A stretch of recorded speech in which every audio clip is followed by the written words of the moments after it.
자동차 100만 대 사업을 추진 중인 광주시가 기업의 투자 유치를 위해 파격적인 인센티브를 내걸었습니다. 투자 기업에 최대 100억 원까지 지원하기로 했습니다. 빛가람 혁신도시에서 열린 에너지 신산업에 대한 투자 설명회에는 전국의 기업인들이 참여해 높은 관심을 나타냈습니다. 자리 다툼으로 파행한 광주시의회가 조례안 심사를 시작했지만 시간에 쫓겨 본연의 업무는 소홀히 한다는 비판이 나오고 있습니다. 세계 인권도시 포럼에 참석하기 위해 광주에 온 이재명 성남시장이 국립 5.18 묘지를 참배했습니다. 광주는 국가의 존재 이유가 무엇인지를 되돌아보게 하는 역사의 현장이라고 말했습니다. 여러분 안녕하십니까? 광주시가 파격적인 기업 유치 인센티브를 내걸었습니다. 에너지와 자동차 관련 기업들을 노린 것으로 투자비의 10%까지 되돌려주겠다는 내용인데 기업이 1,000억 원을 투자하면 100억 원을 되돌려주겠다는 겁니다. 김철원 기자입니다. 광주시가 기업 유치를 위해 팔을 걷어붙였습니다. 다음 달부터 시행되는 규칙에서 투자 기업을 대상으로 하는 당근을 대폭 늘렸습니다. 먼저 공장 부지 매입 융자금 이자를 3년 동안 모두 보전해주기로 했습니다. 광주에 땅을 사서 들어온 기업이 100억 원을 빌렸다면 1년에 4억 원 안팎에 이르는 은행 이자를 광주시가 3년 동안 대신 내주겠다는 겁니다. 대규모 투자업체에 대한 지방비 보조금 지원 비율도 2%에서 10%로 5배를 늘렸습니다. 이 비율대로라면 1,000억 원을 광주에 투자할 경우 지원받는 보조금 지원액이 20억 원에서 100억 원으로 늘어나게 됩니다. 또 자동차 관련 기업들에게는 설비 투자 보조금 지원율을 5%에서 7%로 높였습니다. 전국 최고 수준입니다. 가장 높은 수준으로 돼 있기 때문에 앞으로 자동차 정책 한 달을 중심으로 자동차 클러스터를 구축하는 데 큰 역할을 할 것으로. 하지만 기업들이 매력으로 느낄지는 별개의 문제로 보입니다. 기업들이 지원 금액도 더 많고 투자 착수 시점에서 돈을 받을 수 있는 국가 지원책인 지방 투자 촉진 보조금 제도를 더 선호할 것으로 예상되기 때문입니다. 광주시는 지난해 에너지와 ICT 기업을 대상으로 하는 투자 유인책을 실시했지만 시행 1년이 넘도록 투자 유치 실적은 한 건도 없었습니다. MBC 뉴스 김철원입니다. 미래 신성장 동력으로 평가받는 에너지 신산업에 대해 중소기업들이 높은 관심을 나타내고 있습니다. 빛가람 혁신도시에서 열린 에너지 신산업 투자 설명회에는 전국의 중소기업 임직원 1,000여 명이 참석했습니다. 이계상 기자입니다. 오는 2020년까지 에너지 신산업에 투입되는 정부 예산은 무려 42조 원에 이릅니다. 신재생 에너지 산업 규제를 완화하고 신재생 에너지 공급 의무 비율도 상향 조정해서 신기후 체제 출범 이후 12조 3천억 달러 규모로 커지게 될 세계 에너지 신산업 시장을 선점하겠다는 것입니다. 세계 가전시장의 판도 역시 에너지 신산업과 사물 인터넷의 결합을 통해서 무궁무진한 성장 가능성을 갖고 있습니다. 냉장고, TV 이런 대형 가전제품에 이런 IoT가 들어가서 스마트 미터랑 서로 통신을 하면서 전력 사용량을 측정하고 또 제어를 할 수 있게 되면서 다양한 신산업이 일어나게 되겠고요. 에너지 신산업의 성장 발전을 위해서는 중소기업 등 민간의 참여가 절실한 상황입니다. 한국전력은 오는 2020년까지 빛가람 에너지밸리에 500개의 기업을 유치하겠다는 목표를 세우고 중소기업 육성 자금과 육성 펀드, 인력 양성 프로그램 등 입주 기업에 대한 지원 대책을 마련했습니다. 투자 설명회에 참석한 기업들은 이 같은 청사진에 대해 높은 관심과 투자 의지를 나타냈습니다. 저희들의 지명도가 낮지 않습니까? 중소기업들이 그 지명도 낮은 부분을 많이 지원을 해줄 그런 계획을 갖고 있어서 저희들도 이제 거기에 아주 기대를 크게 가지고 있습니다. 에너지 신산업에 대한 정부와 한전의 투자 계획이 확고해지면서 에너지밸리 성공 기대감도 커지고 있습니다. MBC 뉴스 이계상입니다. 광주시의회가 의장단 구성을 마치고 상임위별로 조례안 심사에 들어갔습니다. 자리 다툼으로 장기간 파행하다 보니 본연의 업무는 뒷전으로 밀렸습니다. 윤구수 기자입니다. 광주시 의회가 상임위원회별로 후반기 첫 회의를 열었습니다. 의원들의 상임위가 바뀌었기 때문에 집행부의 보고를 토대로 주요 업무를 파악해야 하지만 시간에 쫓겨서 인사로 대신했습니다. 간략하게 간부 소개 등으로 보고하고 기타 자세한 사항은 서면으로 대체토록 하겠습니다. 특혜 논란이 일었던 광주시 군고 조례 개정안은 심사에서도 의견이 갈렸습니다. 내부적으로 지금 디테일하게 점수를 사실 위에서 먹여서 오해 소지가 지금 발생할 정도로 지금 어느 한 특정한 은행이 아닌 공평성을 맞춘 데 대해서는 초점을 맞춘 겁니다. 충분한 논의를 진행하지 못한 채 개정안은 의결이 보류돼서 9월로 예정된 다음 회기로 넘어갔습니다. 쟁점이 된 정책자문과 제도에 대한 조례 개정안 역시 논란 속에 의결이 보류됐습니다. 후반기 들어서 처음 열린 이번 임시회 회기는 오는 22일까지 15일간. 그중에 열 이틀을 의장단 뽑고 상임위원장 뽑는 자리 다툼에 써버린 광주시 의회는 조례안 12건을 단 하루에 쫓기듯이 심사해야 했습니다. MBC 뉴스 윤근수입니다. 구속영장이 발부되지도 않은 피의자들이 교도소에서 수의를 입고 수용됐던 사실이 드러났습니다. 일반적 절차라고 설명하고 있지만 인권이 침해되고 있다는 지적입니다. 김진선 기자입니다. 지난 4일 광주지법 목포지원에서 서삼석 전 무안군수 등 5명에 대한 영장 실질 심사가 열렸습니다. 모두 선거법 위반 혐의를 받고 있습니다. 오전 10시부터 오후 2시까지 4시간 동안 신문을 받은 이들은 1시간가량 검찰 청사에 머물며 식사를 한 뒤 목포 교도소로 옮겨졌습니다. 문제는 서군수 등에 대한 조치, 이송 과정에서 수갑을 채운 채 포승줄까지 묶었고 구치소 안에서는 입던 옷을 벗고 수의로 갈아입었던 것으로 확인됐습니다. 영장 청구가 기각된 밤 10시 무렵까지 7시간여 동안 수의를 입은 채 2인실과 1인실에 각각 수용됐습니다. 영장 실질 심사 결과가 나오기도 전에 피해자들을 이미 구속이 결정된 것처럼 다룬 겁니다. 바로 수갑 채고 포승줄을 묶고 그러더라고요. 기각이 될지 저는 발부가 될지도 모르는 상황에서 교도소에 바로 데리고 간다는 것은 인권을 상당히 유린하는 행위 같은 건데. 더욱이 검찰이 청구한 구속영장을 법원이 기각한 사유는 범죄 사실 소명이 부족했기 때문으로 드러났습니다. 부실 수사의 피해자 인권 침해라는 지적에 대해 검찰은 피해자들의 조치는 절차상 문제가 없었고 수사를 보강해 구속영장을 재청구하겠다고 해명했습니다. MBC 뉴스 김진선입니다. 이재명 성남시장이 국립 5.18 묘지를 참배했습니다.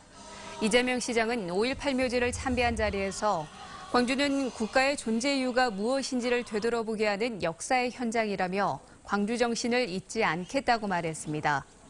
이 시장은 오늘 저녁 광주 경실련의 초청으로 복지와 분권 자체에 대한 특강을 하고 내일 아침에는 광주 MBC 뉴스투데이에 출연할 예정입니다. 웰빙 시대, 기능성 잡곡의 인기가 높아지면서 지역에서도 잡곡 재배가 늘었습니다. 소득 향상을 위해 단순한 원곡 생산에서 벗어나 가공식품 개발에도 속도를 내고 있습니다. 김종태 기자가 취재했습니다. 여수시 화양면의 한 텃밭. 최근 건강 잡곡으로 인기가 높은 기장 파종이 한창입니다. 여름철 파종하면 두세 달 후인 오는 10월쯤 수확이 가능합니다. 잡초 예방을 위해 밭 위에다가 필름을 깔고 농약을 사용하지 않는 친환경 농법을 활용합니다. 또 다른 단지에서는 지난 6월 파종한 수수가 여물고 있습니다. 여수 지역에서 이 같은 잡곡 재배 단지만 50헥타르. 1, 2년 사이 배 이상 늘었습니다. 이 학교 급식용으로 재배를 많이 하고 있고요.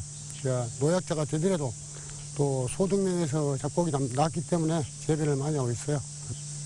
잡곡 인기가 높아지면서 조합이 출범하고 저장 창고도 새로 들어섰습니다. 생산된 잡곡의 안정적인 유통으로 출하 가격도 큰 폭으로 올랐습니다.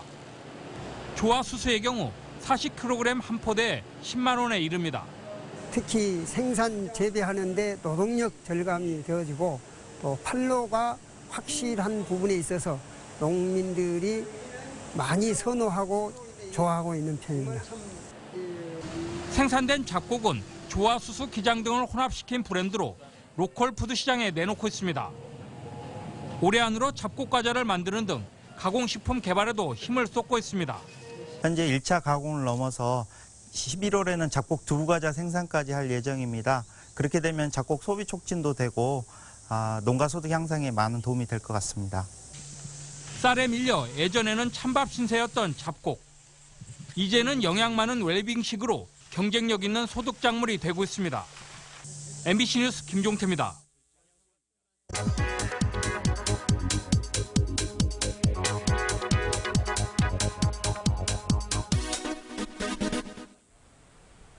실제 일어난 사건에 대해서 직접 유무죄를 판단해보는 프로그램이 있습니다. 바로 그림자 배심원제인데요.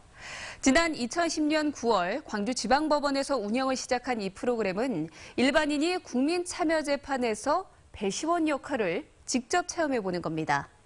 주 배심원단에 노출되지 않고요. 방청객 사이에 섞여서 재판을 지켜본다는 뜻에서 그림자라는 이름이 붙었습니다. 실제 사건에 대한 생생한 법정 공방을 체험해보고요. 모의 평의와 평결에 참여할 수가 있습니다. 판결에 영향을 주지는 않지만 형사재판 과정과 법원의 역할에 대해서 일반 국민의 이해를 돕는 데 목적을 두고 있습니다. 광주지방법원의 그림자 배심원제는 처음 시작한 2010년 240여 명이 참여를 했고요. 지난해에는 1,200여 명이 참여를 하면서 시민의 참여가 꾸준히 증가하고 있습니다. 그림자 배심원제는 누구나 참여가 가능하고요. 특별한 자격 제한이 없습니다. 참여를 희망하는 기관이나 단체는 광주지법에 연락하거나 대법원 홈페이지에서 신청할 수가 있습니다. 카드뉴스였습니다. 민주노총 광주본부가 1급 발암물질 배출 논란을 빚은 세방산업이 재가동을 중단하고 노동자와 주민 안전대책을 강구해야 한다고 촉구했습니다. 민노총은 관리감독기관들이 손을 놓은 사이 노동자와 인근 주민이 얼마나 많은 발암물질에 노출됐을지 끔찍하다며 노동자와 인근 주민에 대한 특별 보건 진단과 모든 대응 과정의 정보 공개와 함께 유해물질 배출 사업장에 대한 전수조사를 요구했습니다. 미사일 발사대를 운반하던 미군 차량이 가로등을 들이받았습니다. 광주 서부경찰서와 서구청 등에 따르면 지난 18일 새벽 5시쯤 광주시 서구 쌍촌동 운천저 수지 인근 도로에서 공군 부대로 미사일 발사대를 끌고 가던 미군 트럭이 가로등을 들이받아 300만 원 상당의 재산 피해가 발생했습니다.